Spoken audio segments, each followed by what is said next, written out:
When Evelyn Harper, the most powerful CEO in the city, desperately needed someone to pose as her husband to secure a billion-dollar deal, she never imagined the only person who'd agree would be Ethan Crawford, the single father who once drove her to meetings. He had just one condition, and when he spoke it, the entire room fell silent. What began as pretense would unravel old wounds, buried emotions, and teach lessons about love, honor, and courage. It all started with one desperate plea. The rain hammered against the floor to ceiling windows of Harper Technologies' 40th floor executive suite.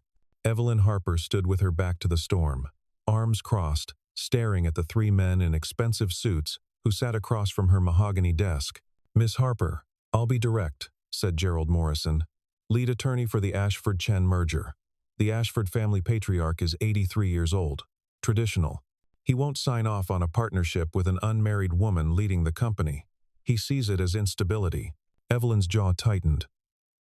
At 34, she'd built Harper Technologies from a startup in her garage to a tech empire worth $2.3 billion. She'd earned every inch of respect in a male-dominated industry, and now some outdated notion threatened to destroy the deal that would expand her company into European markets. "That's discrimination," she said flatly. "It's reality," Morrison replied. "You have 72 hours before the Ashfords walk. Find a solution, or watch your European expansion die." After they left, Evelyn stood alone in her office. The reflection in the window showed a woman who'd sacrificed everything for success: relationships, friendships, sleep. She'd dated briefly over the years, but after her ex-fiancé sold company secrets to a competitor 3 years ago, she'd built walls that no one could scale. Her assistant knocked softly. "Miss Harper? Your car is here." Evelyn grabbed her briefcase and headed to the private elevator. When the doors opened to the parking garage, she stopped short. The regular driver stood beside the town car. But he wasn't alone. "Miss Harper, this is Ethan Crawford. He'll be covering my route this week while I'm out for surgery." Evelyn's breath caught. She knew that name. 2 years ago, during a particularly brutal winter storm, her previous driver had skidded on black ice. The car had spun toward a concrete barrier, and she'd thought that was the end. But Ethan, who'd been driving behind them in a backup vehicle, had somehow maneuvered his car to absorb part of the impact, preventing what could have been a fatal crash. He'd broken 2 ribs protecting her. She'd sent him to the hospital in an ambulance, paid all his bills, and offered him a generous bonus, which he'd refused. "Mr. Crawford," she said, surprised by the steadiness in her voice. "I didn't expect to see you again, ma'am." He nodded respectfully. He looked different from her memory leaner, with shadows under his dark eyes that suggested sleepless nights. But his posture remained straight, dignified. During the drive to her penthouse, Evelyn found herself studying him in the rearview mirror. He drove with quiet competence, never trying to make small talk like other drivers did.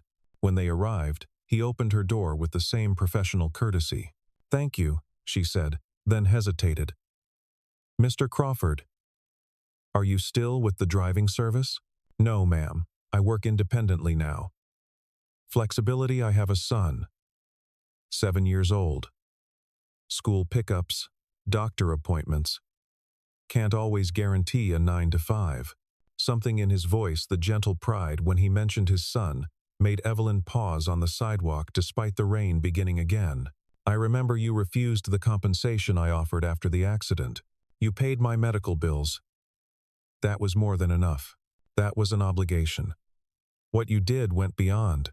"Miss Harper," he interrupted gently, "I did what anyone should do. I don't need payment for being a decent human being." She watched him drive away, and for the first time in years, Evelyn felt something crack in the armor around her heart. The next morning, Evelyn called an emergency meeting with her executive team. 6 people sat around the conference table, all of them aware of the crisis. "We need solutions," Evelyn said. "Legal says there's no grounds for a discrimination lawsuit that won't drag on for years. The Ashfords will have moved on by then. What if you actually got married? Suggested Patricia Chen, the CFO. Find someone suitable. Make it a business arrangement with a contract and a quiet divorce after the deal closes. Fraud, said their general counsel immediately. If it's discovered, it could void the entire merger and expose us to lawsuits. What if it's not fraud? Evelyn said slowly. All eyes turned to her. What if we find someone to pose as my husband, but we're transparent with the Ashfords about the nature of the relationship, that we've kept it private for professional reasons, and we're not yet officially married but committed? That's a half-truth, Patricia said. Risky, but potentially legal if you don't actually lie about marital status on legal documents. We'd need someone trustworthy, the general counsel added. Someone who won't talk to the press afterward. Someone with something to lose if they betray you. Evelyn thought of Ethan Crawford, his quiet integrity, the way he'd refused money because he believed some things shouldn't have a price tag. A single father who'd need to protect his son from public scrutiny. It was insane. But everything about this situation was insane. That evening, she found his contact information through the driving service. She called, and he answered on the third ring. She could hear a child laughing in the background. Mr. Crawford, this is Evelyn Harper. I have a proposition for you. It's unusual, and I need to discuss it in person. Would you be willing to meet tomorrow morning? I'll compensate you for your time. There was a pause. Miss Harper, if this is about the accident again, it's not. It's about a problem I have that I believe you're uniquely qualified to help solve. Please. 1 hour of your time. All right, he said finally, but no compensation for a conversation. They met at a quiet cafe in a neighborhood far from downtown. Evelyn arrived first, wearing jeans and a simple sweater instead of her usual power suits. When Ethan walked in wearing casual clothes, holding his son's hand, she felt that same unexpected pull in her chest. This is my son, Lucas, Ethan said. Couldn't find a sitter this morning. I hope that's all right. Of course. Evelyn smiled at the boy, who was studying her with open curiosity. She'd never been comfortable around children, but something about Lucas's direct gaze made her want to try.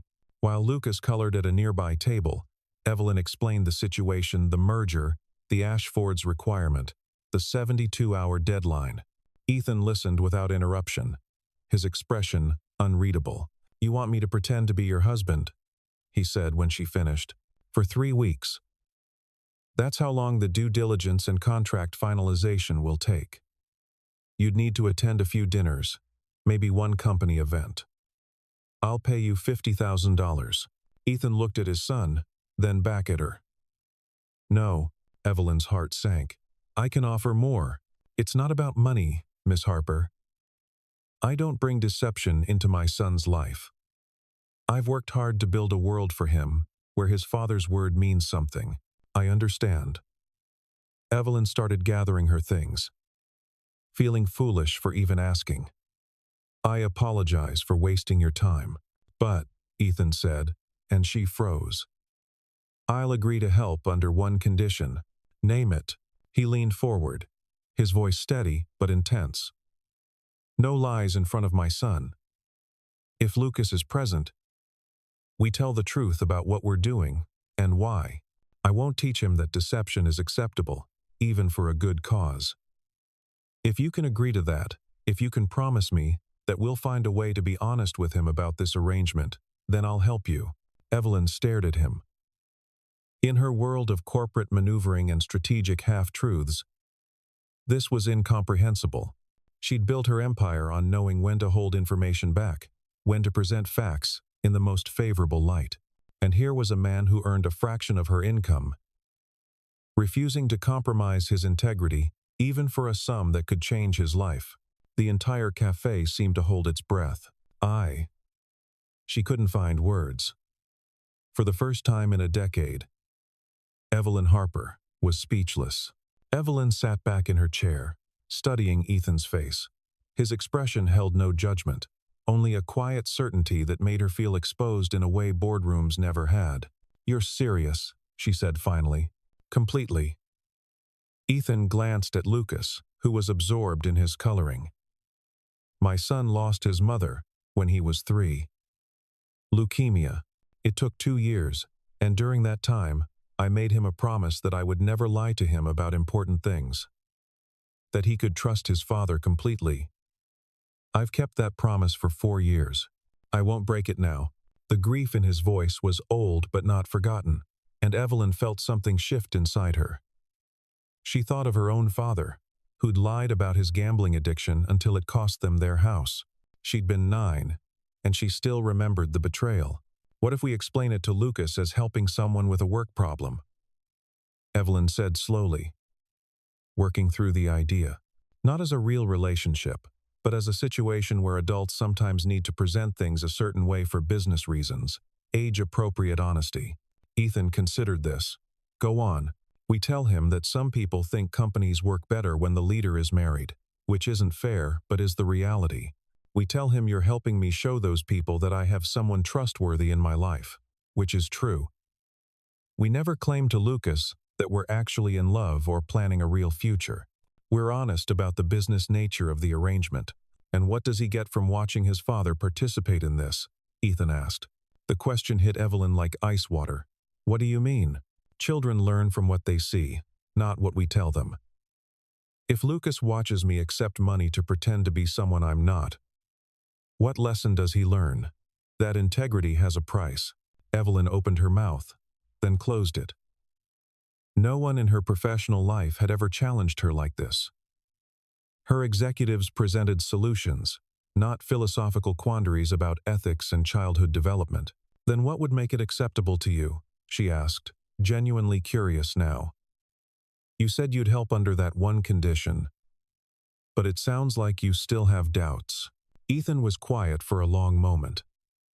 "If we frame it differently, not as me pretending to be your husband, but as me standing beside you, as myself, someone you trust enough to bring into professional situations. We can be honest that we're not married, but we're getting to know each other. Exploring a connection. That's not a lie, but we're not actually exploring a connection, aren't we?" His dark eyes met hers directly. "You chose me for this, because you trust me. Because 2 years ago, I made a choice that protected you. Trust is a connection, Miss Harper. Maybe we acknowledge that truth, instead of building on a lie." Evelyn's pulse quickened. This was far more complicated than she'd anticipated, but also cleaner, in a way she couldn't quite articulate. "So we tell the Ashfords the truth, that we're in a new relationship.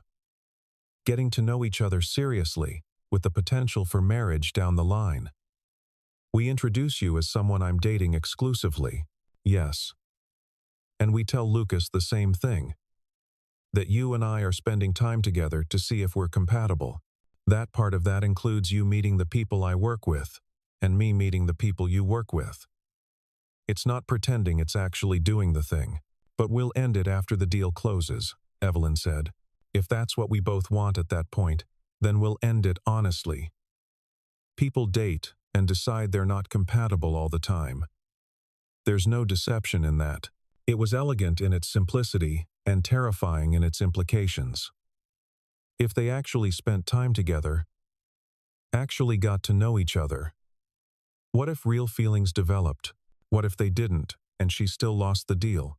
But as Evelyn looked at Ethan's steady gaze and thought about Lucas coloring peacefully a few feet away, completely secure in his father's integrity, she realized this was the only path she could take and still respect herself in the morning. "All right," she said. "We do this your way. We date, genuinely. We're honest with Lucas.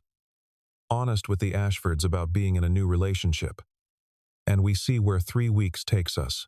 Ethan extended his hand. "Then I'll help you." When their hands clasped, Evelyn felt the calluses on his palm, evidence of real work, not executive handshakes. His grip was firm and warm, and she found herself holding on a second longer than necessary. "Thank you," she said softly, "for having standards that made me raise mine." The next 72 hours moved with the speed of a corporate crisis and the strange slowness of two people navigating uncharted territory. Evelyn's team worked frantically to arrange a dinner with the Ashford family representatives, scheduled for Saturday evening at Le Bernardin. Meanwhile, Evelyn and Ethan had to create a believable foundation for their relationship in 3 days. Friday afternoon, Ethan brought Lucas to Evelyn's office. The 7-year-old's eyes widened as they entered the glass tower, riding the private elevator to the executive floor. "Wow," Lucas breathed, pressing his face to the elevator glass to watch the city shrink below. In her office, Evelyn had cleared her desk of work and set out art supplies she'd had her assistant purchase. Lucas approached them cautiously. "Your dad and I thought we should spend some time together," Evelyn said, sitting on the floor, an action that would have shocked her entire staff. "Get to know each other. I thought you might like to draw while we talk." Lucas looked at his father, who nodded encouragingly. "What should I draw?" the boy asked. "Whatever you want," Evelyn said. "But maybe you could tell me about your favorite things while you work." "I don't know much about 7-year-olds. That was precisely the right thing to say. Lucas launched into an enthusiastic explanation of his school, his teacher, Mrs. Patterson, his best friend Derek, and the science project they were building about weather patterns. Evelyn found herself genuinely engaged, asking questions about cloud formations and whether they'd tested their rain prediction model. Ethan watched them with an expression Evelyn couldn't quite read. When Lucas went to the bathroom, Ethan said quietly, "You're good with him." "I'm terrified," Evelyn admitted. "I don't have siblings. No nieces or nephews. I've built my whole life around avoiding exactly this kind of personal connection." "Why?" The question was simple, but loaded with genuine curiosity, not judgment. "Because it makes you vulnerable," Evelyn said. "Caring about people gives them power to hurt you. I learned that lesson early and well. And yet you're here, sitting on your office floor with finger paints nearby, talking to my son about cumulus clouds." Evelyn looked at the art supplies, then at Ethan. "I don't know what I'm doing." "Neither do I, most of the time," Ethan said with a slight smile. "That's called being human." Saturday evening arrived too quickly. Evelyn wore an elegant navy dress, understated jewelry. When Ethan arrived to pick her up, he wore a suit she'd insisted, over his protests, that he couldn't wear his only suit, which he'd bought for his wife's funeral and hadn't touched since. "You clean up well," she said, then felt her cheeks warm. "I mean, I know what you meant." His eyes held amusement. "You look beautiful too." In the car, Evelyn briefed him on the Ashford family. "Charles Ashford is the patriarch, 83, sharp as ever. His daughter Victoria actually runs the company now. But she won't go against her father's wishes. They're traditional, but fair. If they believe our relationship is genuine, they'll sign. Then we make sure they believe it," Ethan said, "by being ourselves." At the restaurant, the Ashfords were already seated. Charles Ashford stood with old-world courtesy as they approached. Victoria, an elegant woman in her 50s, assessed them with intelligent eyes. "Charles, Victoria, thank you for making time this evening," Evelyn said. "I'd like you to meet Ethan Crawford." "A pleasure," Ethan said, shaking hands with genuine warmth. As they settled in, Charles asked, "How did you two meet?" Evelyn and Ethan exchanged a glance. They'd practiced this. "Ethan was working as a driver," Evelyn said. "2 years ago, during a winter storm, there was an accident. He made a split-second decision that prevented it from being much worse. I was his passenger." "He saved you?" Victoria asked, interest sharpening. "He broke 2 ribs absorbing impact meant for my vehicle," Evelyn said quietly. "We didn't stay in touch afterward. But when I needed someone I could trust recently, I found myself thinking of him. Of that moment, when someone I barely knew chose to protect me at cost to himself. It wasn't the full truth. But every word was accurate. And the emotion in Evelyn's voice that surprised her. It was real. "And you, Mr. Crawford?" Charles asked. "What attracted you to Evelyn beyond a heroic rescue?" Ethan smiled slightly. The fact that she paid all my medical bills without hesitation, then offered a bonus I didn't deserve, and didn't get offended when I refused. She showed respect for my principles, even when they cost her money. That's rare. The dinner progressed with surprising ease. Ethan held his own in conversations about European markets and technology trends, revealing a self-taught knowledge base that impressed Victoria. When Lucas came up naturally, Ethan's face transformed with such open love that even Charles smiled. "Single father?" Charles asked.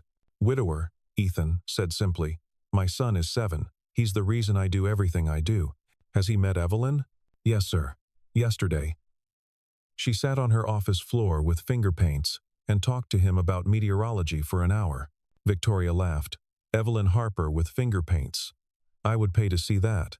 "She was patient with him," Ethan continued, his voice serious now, kind, genuinely interested in his thoughts, even though he's just a kid. That told me more about her character than any business reputation could. Evelyn stared at her wine glass, overwhelmed by the sincerity in his words. When had she stopped being the person described? When had efficiency and emotional distance become her default? As dessert arrived, Charles leaned back in his chair. "I'll be frank, Miss Harper. My requirement that you be married stems from traditional views, yes. But it's also about stability. I need to know that the person leading this partnership has roots. Something that grounds them beyond profit margins. Someone who reminds them that business serves life, not the other way around." He looked at Ethan. "Your young man here understands that. He's built his life around it. You're fortunate to have found him." "I know," Evelyn said softly. And she meant it. The dinner's success bought them time, but it also intensified scrutiny.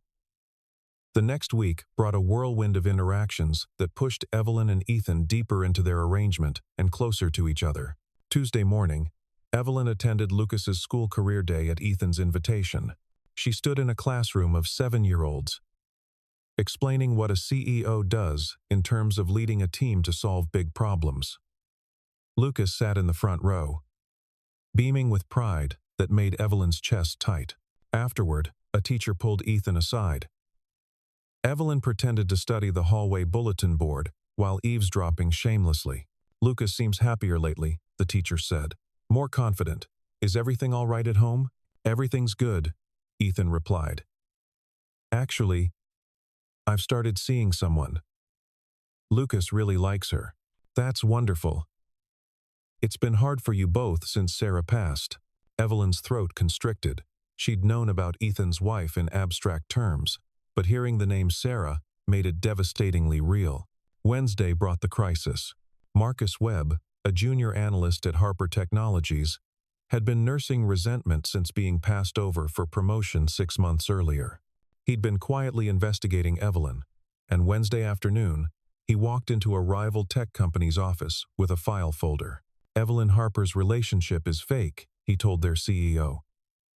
"The guy's a former driver she paid to pose as her boyfriend for the Ashford deal. I have receipts of the suit purchase. The payment structures. If you leak this to the Ashfords, the merger collapses, and Harper Tech becomes vulnerable for acquisition."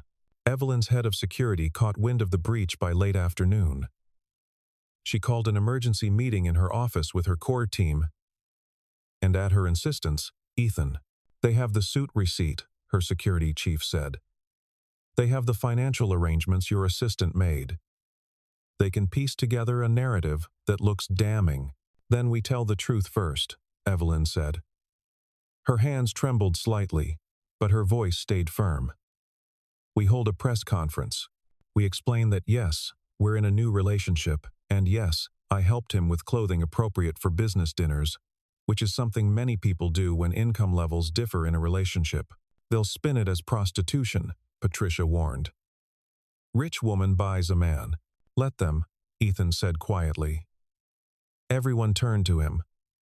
People will believe what they want to believe, but anyone looking at the actual facts, the timeline, the interactions, the lack of any contract or explicit quid pro quo, will see a relationship, not a transaction. "You could walk away," Evelyn said to him. "This wasn't part of our agreement." Media scrutiny, accusations. I made a commitment, Ethan interrupted. Not to pretend to be your husband. To stand beside you while you navigate this situation. That commitment doesn't evaporate when things get difficult. The general counsel spoke up. There's another option. We could offer Marcus a settlement to keep quiet. No. Evelyn and Ethan said simultaneously. Evelyn continued, that makes us look guilty, and it teaches Lucas's father that problems can be paid away, which contradicts everything he's building in his son. Ethan met her eyes across the conference table. Something passed between them. Recognition, respect, and something deeper that neither was ready to name. We tell the truth, Ethan said. We're two people who met under unusual circumstances, reconnected, and are exploring whether we're compatible. The Ashfords can decide if that's enough for them. That evening, Evelyn insisted on going home with Ethan and Lucas.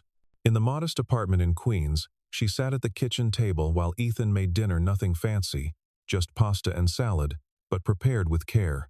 Lucas chattered about his day, then asked suddenly, "Are you and Dad getting married?" Evelyn nearly dropped her water glass. Ethan set down his wooden spoon. "That's a big question, buddy. What makes you ask?" Derek said people only meet each other's kids if they're going to get married. Derek's not wrong that it's serious, Ethan said carefully. But Evelyn and I are still getting to know each other. Sometimes adults need time to figure out if they fit well together. Like how you try different puzzle pieces to see which ones connect. "Do you fit?" Lucas asked Evelyn directly.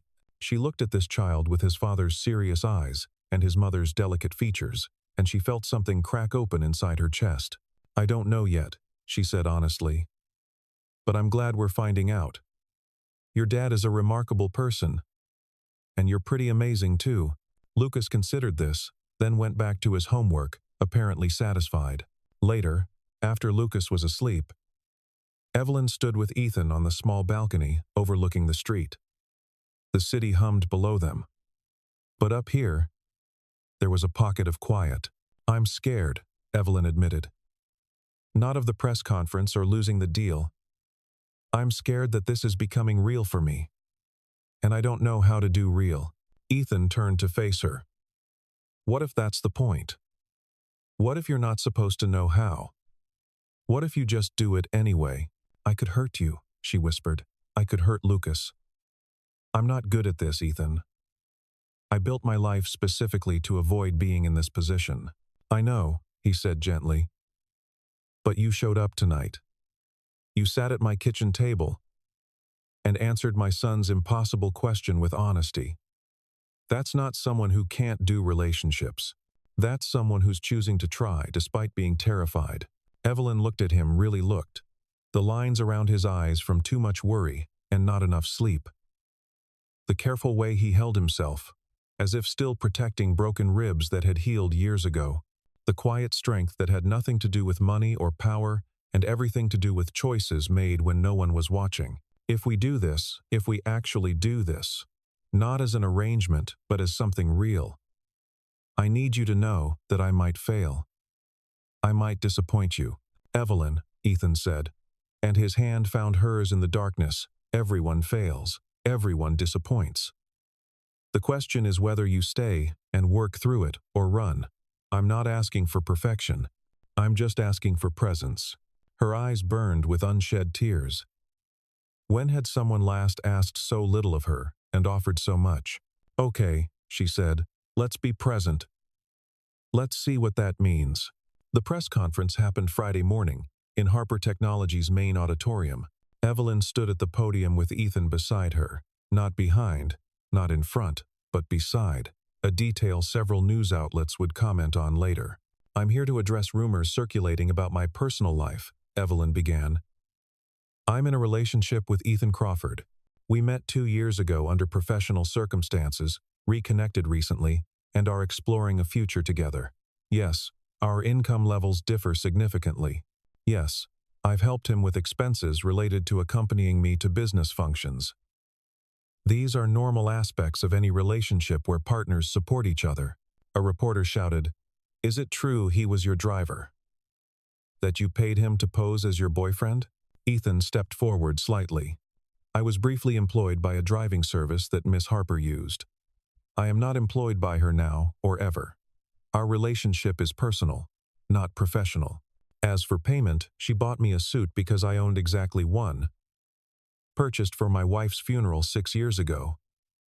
If that makes me a prostitute in your eyes, then your definition needs revision. The bluntness silenced the room momentarily. Another reporter. What about the Ashford merger? Is this relationship real or a business strategy? It's both, Evelyn said simply. The timing is tied to business circumstances, yes. But the feelings developing between us? Those are entirely real and entirely ours. The Ashford family can make their own determination about whether our relationship meets their standards. The questions continued for 20 minutes. Ethan handled them with a quiet dignity that made Evelyn's admiration grow. He never sounded defensive or rehearsed, just honest.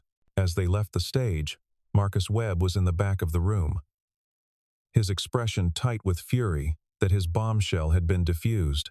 But the real explosion came that afternoon. Victoria Ashford called Evelyn personally. My father saw the press conference. Evelyn's heart sank. Victoria, I understand if he wants to move forward with the merger. He was impressed by how you and Mr. Crawford handled a difficult situation with grace and honesty. He said, and I quote, "That woman has finally learned that business serves life, not the other way around." Evelyn sat down hard in her desk chair. We're still on? You're still on. But Evelyn, don't mess this up. Not the business deal, the relationship. Charles was right, you've found something rare. Someone who sees you as a person, not a stepping stone or an asset. Hold on to that. After hanging up, Evelyn sat in her empty office as the implications washed over her. The deal was secured. The arrangement with Ethan had served its purpose. They could end it now, part as friends, go back to their separate lives. The thought made her physically ill. Her phone buzzed. Ethan. Lucas wants to know if you're coming to his school art show tonight. No pressure, but he made something for you. Evelyn looked at her calendar. Board dinner tonight. Critical. She'd been preparing for it for 3 weeks. She texted back. I'll be there. Then she called her assistant. Cancel the board dinner. Personal emergency. But Miss Harper, cancel it. I have somewhere more important to be. The elementary school art show was chaos, proud parents, excited children, walls covered in colorful creations of varying skill levels. Evelyn arrived still in her work clothes, feeling overdressed and out of place. Lucas spotted her immediately and ran over. You came? I wouldn't miss it, Evelyn said, and realized she meant it. He dragged her to his display. Among the drawings was a portrait that made Evelyn's breath catch. It showed 3 figures, a tall man, a small boy, and a woman with yellow hair in a blue dress. They were holding hands. Above them, Lucas had written in careful letters, "My new family." You drew this? Evelyn managed. Dad said you and him are trying out if you fit. So I drew us all fitting together. Do you like it? Evelyn knelt down to his eye level, not caring about her expensive dress on the worn linoleum. Lucas, it's the most beautiful thing anyone's ever made for me. The boy beamed, then ran off to show his father another parent's arrival. Evelyn stood there, staring at the drawing, as something fundamental shifted inside her. This child had included her in his family portrait, had imagined a world where she belonged in his small circle of safety and love, and she wanted to be worthy of that inclusion. That night, after returning Lucas to Ethan's apartment and tucking him in together, a routine that had somehow become natural over the past 2 weeks, Evelyn and Ethan sat in the living room. The space was small but clean, decorated with Lucas's artwork and photographs of Sarah that Ethan had never taken down. Tell me about her, Evelyn said quietly, nodding toward a photo of a woman with kind eyes. And Lucas's smile. Ethan was quiet for a long moment. Sarah was a teacher, 2nd grade. She believed in people, really believed that everyone had potential if they just had the right support. When she got sick, she spent more time worrying about her students than herself. You must have loved her deeply. I did. I still do. He met Evelyn's eyes. But love isn't finite. Loving Sarah doesn't mean I can't love someone else. It just means whoever I love next has to understand that Sarah will always be part of Lucas's story, and therefore part of mine. I understand, Evelyn said. And I respect it. Your turn, Ethan said gently. You mentioned learning early that caring makes you vulnerable. Tell me. Evelyn pulled her knees up to her chest, a posture she never allowed herself in public, a return to childhood vulnerability. My father was addicted to gambling. He lied about it for years, drained our savings, borrowed from dangerous people. When I was 9, we lost our house. My mother found out about the debt through a visit from men who threatened violence. She left him that night, took me with her. We lived in a women's shelter for 6 months. I'm sorry, Ethan said quietly. The worst part wasn't the poverty. It was that he'd looked me in the eye every day and lied, told me everything was fine, told me he was going to work when he was actually at casinos. I stopped trusting words after that. Started trusting only actions, results, things I could verify and control. Is that why you built Harper Technologies? Control? Yes. And to make sure I'd never be vulnerable like my mother was. Never dependent on someone who could destroy everything with their choices. But control is an illusion, Ethan said. You can't control how people feel about you. You can't control whether Lucas draws you into his family portrait. You can't control whether He stopped. Whether you what? Evelyn whispered. Whether I fall in love with you. Ethan finished. Which I think I'm doing. Which terrifies me because I've been safe in my grief for 6 years. And safe is predictable. And this is anything but. Evelyn's heart hammered against her ribs. I'm falling too. And I don't know how to do this. I don't know how to be the person Lucas drew in that picture. You already are that person, Ethan said. You showed up tonight. You canceled something important to stand in an elementary school gym and look at crayon drawings. You keep showing up, Evelyn. That's love. It's not complicated. It's just consistent presence. A tear slid down Evelyn's cheek. What if I fail? What if I hurt him? Hurt you? Then we'll deal with it, Ethan said simply. Together. That's what people who love each other do. He reached out and took her hand, pulling her closer until she was tucked against his side, her head on his shoulder. They sat like that in the quiet apartment, 2 damaged people choosing to be vulnerable anyway, while Lucas slept peacefully in the next room, dreaming of the family he'd drawn into existence through pure hope and crayon. The following week, Harper Technologies had a company retreat in the Hamptons. Evelyn invited Ethan and Lucas, a decision that raised eyebrows among her executive team, but which she defended without apology.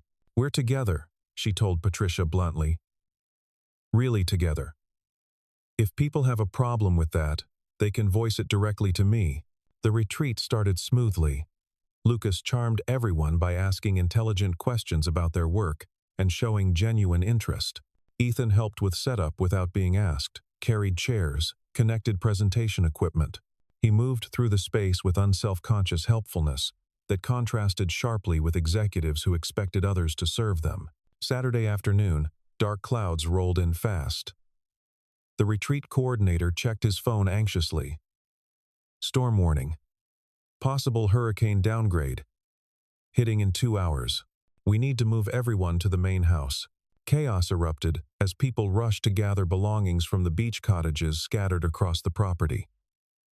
Evelyn helped coordinate the evacuation, while Ethan got Lucas to safety first. But in the confusion, Marcus Webb, who'd been invited before the press conference and whom Evelyn hadn't disinvited, showing more grace than he'd earned, slipped away. Security found him trying to photograph confidential documents left out during the evacuation. Get him out, Evelyn ordered coldly as wind began whipping the trees. Consider his employment terminated, effective, immediately, Marcus sneered. You think you've won? You think your driver boyfriend makes you look strong? You're a joke, Harper. A lonely woman playing house with someone who'd never look at you without your money. Before Evelyn could respond, Ethan was there. I looked at her when she had blood on her face from a car accident and zero makeup, Ethan said quietly. When she was terrified and vulnerable and couldn't control anything. I looked at her when she sat on her office floor with my son and finger paints, letting him get her expensive suit dirty because making him comfortable mattered more. I look at her every morning when she wakes up in my apartment and she's self-conscious because she's not camera ready. I look at her, Marcus. I see her, and what I see has nothing to do with her bank account. Security escorted Marcus out into the growing storm. Evelyn stood frozen, her heart in her throat. The storm hit with fury. Rain lashed the windows. Wind howled. The power flickered and died, leaving emergency lights casting strange shadows. In the main house, staff distributed blankets and candles. Lucas pressed close to his father. Anxious, Evelyn sat on the floor beside them, and without thinking, Ethan's arm came around both her and his son. "I don't like storms," Lucas whispered. "I know, buddy," Ethan said. "But look, we're all together. We're safe. Evelyn's here, and she's smart and strong. And I'm here, and I'll always protect you. The storm can make noise, but it can't touch what matters." Lucas relaxed slightly, and Evelyn felt a fierce protectiveness surge through her. This child, this family, when had they become hers to protect? The storm raged for hours. At one point, a tree crashed down near the house, making everyone jump. Lucas cried out, and Evelyn pulled him onto her lap instinctively, holding him tight. "It's okay," she murmured, rocking slightly. "Just noise. Can't hurt you. We've got you." She felt Ethan's gaze on her but couldn't look up. Her eyes burned with tears she couldn't explain. Holding this boy, offering comfort, felt like coming home to a place she'd never been. When Lucas fell asleep against her, she finally met Ethan's eyes. "What you said to Marcus," she whispered. "Did you mean it?" "Every word. I'm not who you think I am. I'm selfish and controlling, and I work 16-hour days, and I don't know how to cook, and I'll probably be a terrible stepmother." She stopped, realizing what she'd said. Ethan's hand found hers in the darkness. "You're not terrible. You're learning. And I don't want someone perfect. I want someone real. Someone who shows up, scared, and tries anyway. That's you, Evelyn." The storm crashed outside. But inside this circle of light, holding a sleeping child between them, Evelyn felt safer than she had in decades. "I love you," she said, the words escaping before she could stop them. "I don't know when it happened, but I love you, both of you." Ethan leaned across Lucas and kissed her gentle, sweet, full of promise. "I love you too," he said against her lips. "We'll figure out the rest as we go." The storm passed by morning, leaving destruction, but also clarity. As sunlight streamed through windows, Evelyn made a decision. Monday morning, she called a press conference this time without discussing it with her team first. "I owe the public and the Ashford family the complete truth," Evelyn began. 3 weeks ago, I was facing a situation where my relationship status threatened a business deal. I asked Ethan Crawford to pose as my partner. He agreed on one condition, that we be honest with his son about what we were doing. That condition changed everything. The room erupted in murmurs. Victoria Ashford, who'd flown in specifically for this, sat in the front row with an unreadable expression. We started by agreeing to genuinely date, to see if a real connection existed. And it did. It does. What began as a business arrangement became something real so quickly that the line between pretense and truth blurred completely. I fell in love with a man who has more integrity in his smallest action than most people have in their entire lives. I fell in love with his son, who taught me that family isn't about blood or contracts, it's about choosing each other every day. Evelyn's voice shook but held. The Ashford deal was secured based on a relationship that was partially manufactured and partially genuine. I'm giving them the option to withdraw with no penalty, no lawsuit, nothing. Because I won't build my future on any foundation that includes deception, no matter how well-intentioned. She stepped back from the podium. The reporters went wild with questions. Victoria Ashford stood and walked to the podium, silencing the room. "My father and I discussed this possibility," Victoria said. "We've been in business for 60 years. We know that life is messy, that motives are often mixed, that people are complicated. What matters to us is what you did when faced with a choice between profit and principle." She turned to face Evelyn directly. "You chose principle. You chose to risk everything you've built, rather than continue with even a partial deception. That's the kind of partner we want." The Ashford-Harper merger moves forward as planned. The press conference concluded in chaos, but Evelyn barely noticed. She found Ethan and Lucas waiting outside. "That was really brave," Lucas said seriously, "like superhero brave." Evelyn knelt down. "I learned it from your dad. He taught me that telling the truth, even when it's hard, is the only way to be a hero." "Are you going to marry him?" Lucas asked with the blunt directness of children. Evelyn looked up at Ethan, her heart in her eyes. "I don't know. We'll have to see if he asks." "I'm asking," Ethan said quietly. "Not today, not with cameras around, but soon. Because I want you in our lives, officially and permanently. I want Lucas's portrait to be our reality." "Yes," Evelyn said simply. "Whenever you ask, the answer is yes." 6 months later, Harper Technologies launched a new initiative, the Sarah Crawford Memorial Fund for Single Parents. The fund provided childcare support, education assistance, and career counseling. Evelyn had stepped back from day-to-day operations, appointing Patricia as COO while she took a role as executive chair, still involved, still leading, but with boundaries that allowed for actual life. The Ashford merger had exceeded all projections. More importantly, it had introduced Evelyn to a way of doing business that prioritized people alongside profit. On a Saturday morning in early spring, Evelyn stood in Ethan's apartment, their apartment now making pancakes while Lucas did homework at the kitchen table. She'd learned to cook exactly 3 things, and she made them with fierce determination and frequent disasters. "These are lumpy," Lucas announced, poking at his pancake. "They're rustic," Evelyn said with dignity. "Rustic is intentional." "They're burnt rustic," Ethan added from the doorway, grinning. "You two are critics who don't appreciate art," Evelyn said, but she was smiling. They'd found their rhythm. Evelyn worked from home 3 days a week.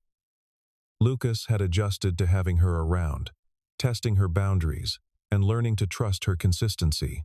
Ethan had taken a position as head of security for Harper Technologies, using his understanding of people and situations to build a team that valued ethics as much as effectiveness.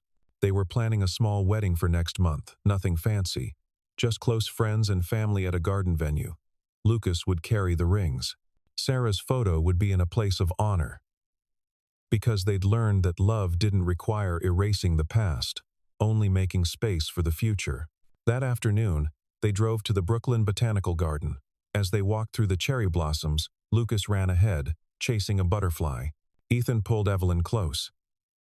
"Do you miss it? The old life? The total control?" "Sometimes," Evelyn admitted. "But then I come home to burnt pancakes and homework help and goodnight kisses. And I remember what I was controlling before, nothing real. Just the illusion of security. This, what we have, it's messier and scarier and completely beyond my ability to manage. And it's the best thing that's ever happened to me." "For what it's worth," Ethan said, "you've become an excellent stepmother. Lucas adores you." "He's easy to adore," Evelyn said. "He looks at the world with such hope. He makes me want to be better." "You are better. You're not the same person who called me 3 weeks before her life changed. You're softer, more open, but also stronger, because you're not protecting yourself from connection anymore. You're embracing it." Lucas ran back to them, holding a cherry blossom. "For you," he said to Evelyn. "Dad says when you give someone a flower, it means they're special." Evelyn took the delicate bloom, her eyes stinging with tears. "Thank you, sweetheart. I'll press it in a book and keep it forever." As they continued walking, Lucas's hand in hers, Ethan's arm around her shoulders. Evelyn thought about that desperate morning when she'd asked a near stranger to pretend to be her husband. She'd been trying to save a business deal. Instead, she'd saved herself.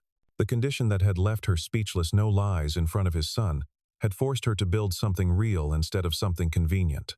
It had pushed her to be honest when honesty was terrifying, to choose vulnerability when walls felt safer. That evening, back at the apartment, Lucas helped Evelyn set the table while Ethan cooked.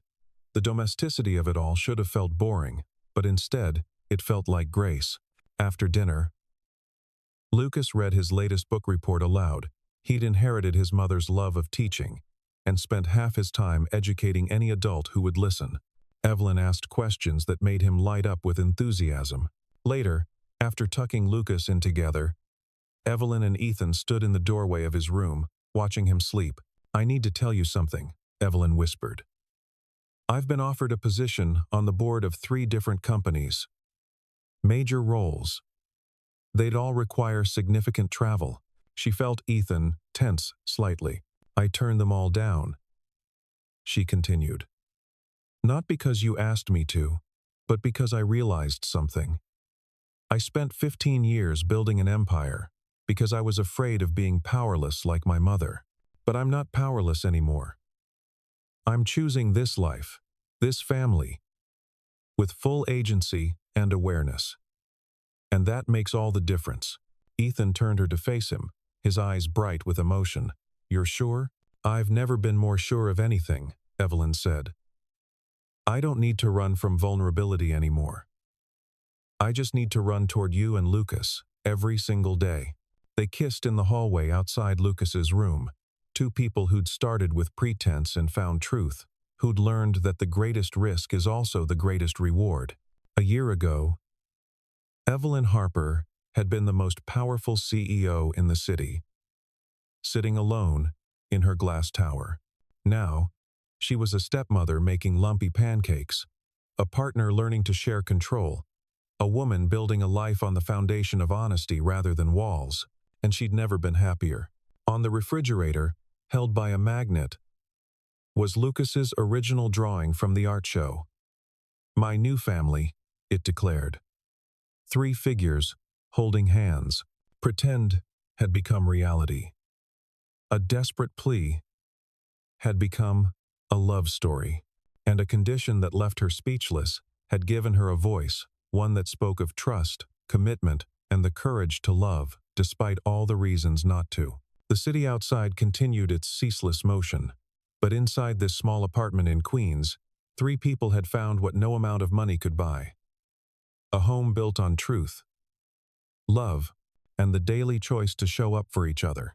And that, Evelyn reflected as she fell asleep in Ethan's arms, was the greatest deal she'd ever closed.